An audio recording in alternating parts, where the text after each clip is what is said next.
Баршаңызға сәлем. Бүгін өте жұмсақ бауырсақ пісіретін боламыз. Бізге керегі 600 грамм жылы сүт, тұз, секер және аштығы.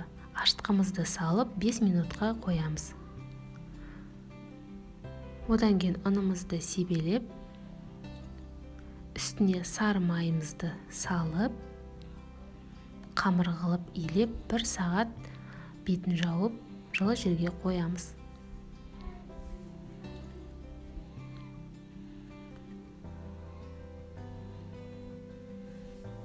Ашыған қамырымызды ыдыстан алып,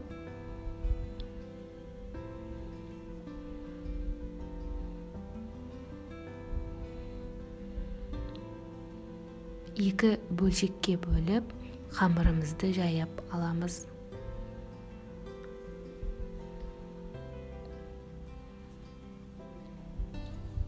Одан кейін дөңгелек ыдыспен бауырсақ қылып бөліп аламыз. Қызып тұрған сұйық майымызға бауырсағымызды бір білдеп салып, екі жағын сарғыш қылып пісіріп аламыз. Барлықтарыңызға ас болсын. Менің каналыма тіркеліп, лайк басуды ұмытпаңыздар.